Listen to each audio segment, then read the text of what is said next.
Well, for assignment 6, I'm just going to do the last 3 questions, numbers 7, 8 and 9. I think you should be able to do the first 6 on your own and check it on your own or with other students.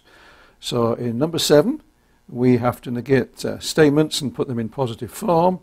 Part A was for all x in n, there is a y in n, x plus y equals 1. The negation for that is, and I think you'll get the same answer as I do if you get it right, there is an x in n, such for all y in n, x plus y is not equal to 1. You could have written that last part as not x plus y equals 1 if you like. That's equally correct. I've just used this way of writing it. Okay, and in this one, for all x greater than 0, there is a y less than 0, x plus y equals 0. The negation of that in positive form is there is an x greater than 0, and it's greater than 0. Okay. For all y less than 0, these don't change around. They stay the same way because these simply tell us what x's and y's we're looking at. And we get x plus y not equal to 0 here. Okay, for part C, there is an x such that for all epsilon greater than 0, negative epsilon less than x less than epsilon. And when you negate that, you get for all x, there is an epsilon greater than 0. And in this case, you're going to have to sort of split this into two. One of two things. If x is not between negative epsilon and plus epsilon, then either x is less than or equal to negative epsilon, or x is greater than or equal to epsilon. I didn't put parentheses around either of these. I mean, I could have done if I wanted to be ultra clear, but this takes precedence over the logical operations. Arithmetic expressions or inequalities and so forth take precedence over logical connectives, because these are connectives. They connect statements about mathematics. And this is a statement about mathematics, and that's a statement about mathematics. But if you wanted, you could have put parentheses around that, and you could have put parentheses around that. That would have been another way of doing it. Moving on to the last part, for all x in n, for all y in n, there's a z in n, x plus y equals z squared. We're not talking about whether these are true or whatever, we're just writing them down and negating them. So you get exist an x in n, exists a y in n, for all z in n, and I've just written this again, x plus y not equal to z squared. You could simply put a negation sign in front of that expression. Okay, well that's number 7. It's fairly straightforward. Let's move on to number 8. Question 8 is our old friend Abraham Lincoln, and this famous statement of his, or allegedly famous statement of his.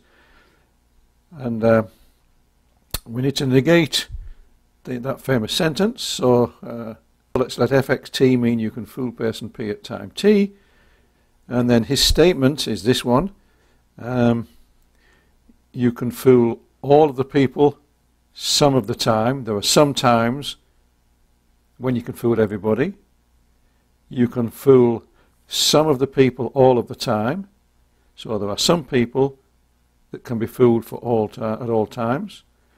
But you cannot fool all of the people all of the time. Okay, let's just mechanically go through and negate that, looking at the formalism. And then we'll try to interpret the answer and express the answer in terms of English. Okay, so negate exists, it becomes for all. When it for all, it becomes exists. FPT becomes not FPT. Okay, conjunction becomes disjunction. Again, I'm not putting these in parentheses, and I'm not going to do it here because this is a whole. The quantifiers bind in; they're very tight binding. And then we have disjunction, conjunction here, and then disjunctions here. They're less tightly binding. So looking at this one, the exist becomes for all becomes exist. We get a negation. Conjunction becomes disjunction, and the negation here just disappears. So I've got a positive statement. Okay, so in terms of the formalism, this is fairly routine. In fact, this is such a routine thing that this is essentially algorithmic. I just went through and applied the patterns, the rules that I've observed happening. The interesting part of this, I think, and you weren't asked to do it, but let's do this. Let's see how we can express this in English language. And we're not going to get something quite as nice as this, I don't think, because we need to try and to avoid ambiguity as much as possible. So the first part would be, the best I can think of at the moment is, let's see, at any time there is someone you can't fool. And, or, because we've negated, or, okay, let's have a look at this one. Yeah, I can't really think of anything better than to say the following. For every person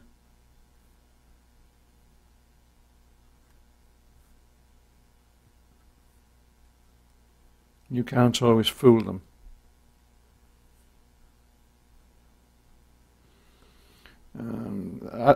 Well, you might be able to say, well, no, I think if you try and swap it round, you run into sort of American melanoma type problems. So to try and avoid that, I think I would want to write it this way. And then the final clause, well, that's easy, of course. That's just say, you can fool all the people all the time.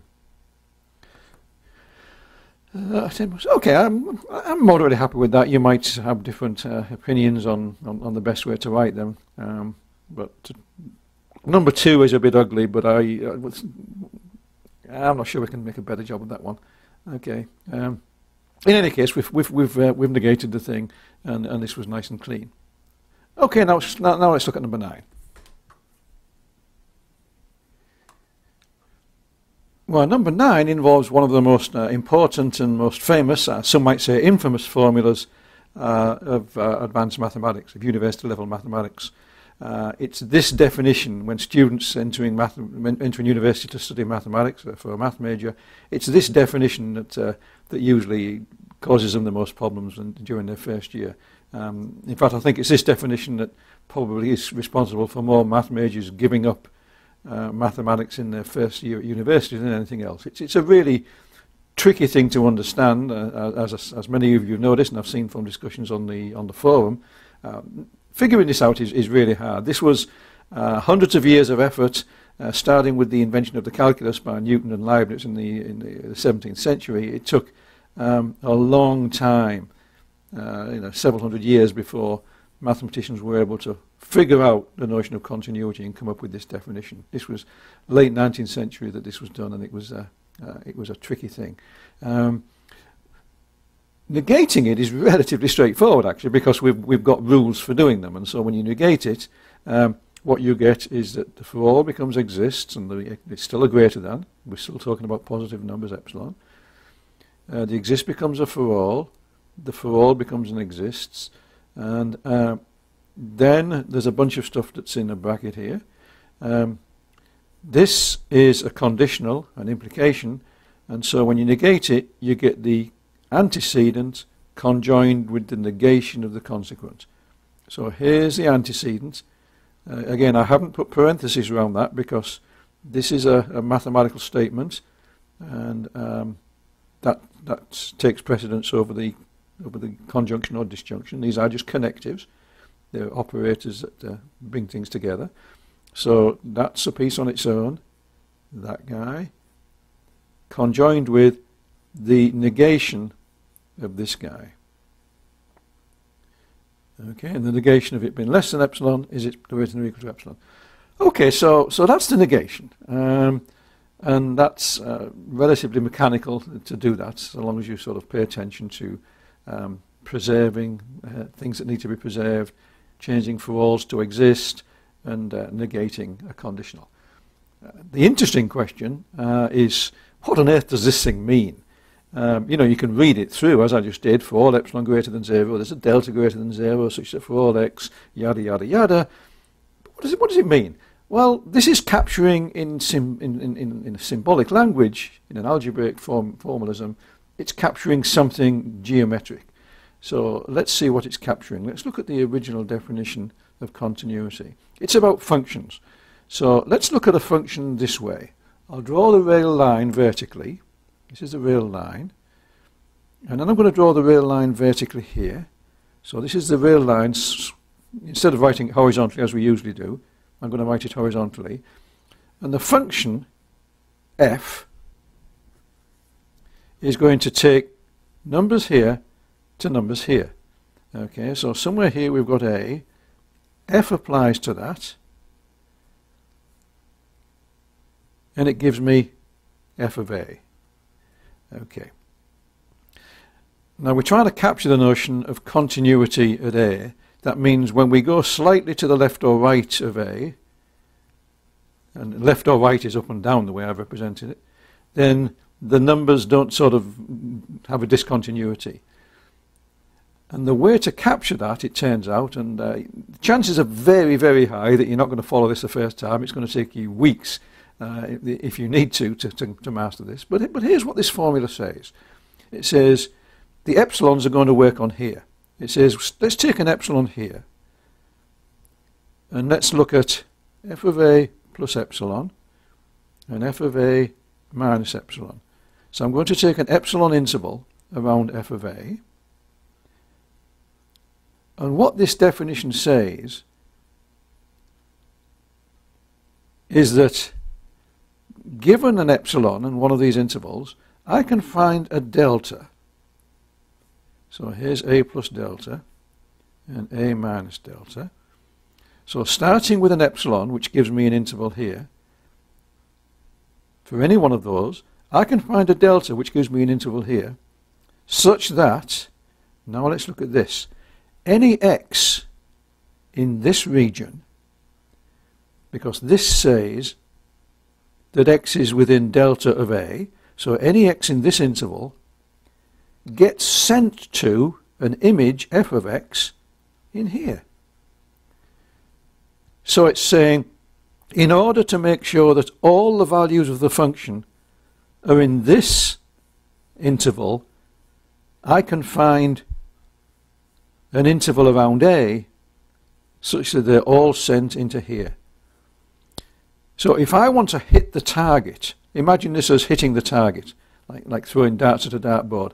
If I want to hit the target within a specified accuracy of f of a, I can always do it by starting out within an interval of a. So to get within a given interval around f of a, I can always find an interval around a that does it. So everything from here gets sent into here. And if you think about it long enough, you realize that what that means is that the function is continuous at a. There's no jumps. And to try and understand that, let's look at what this guy means in terms of a diagram. I'll do the same thing again. I'll draw the rail line, and I'll draw the rail line, and here's a, and here's f of a. Now the negation says there is some epsilon. In the previous case, this was happening for all epsilons. You could find a delta. In this case, there's a fixed epsilon that we can find, and we look at the interval around there, f of a minus epsilon. Okay.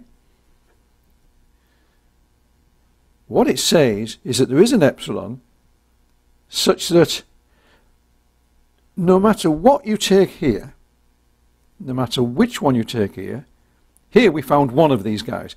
We said take any interval here, we can find an interval here. Here we're saying there is an interval here for some epsilon, such that no matter what delta we take here, no matter how small you make this delta, no matter how close you here, that was a point that gets sent to that, you can always find a point in here that gets sent outside of there. Maybe sent that way, maybe sent that way. So there's some epsilon here that no matter what you do here, no matter how close you are to A, something gets sent out here. In other words, there are points really, really, really close to A that get sent outside this region. So there's no way that you can get all points in here.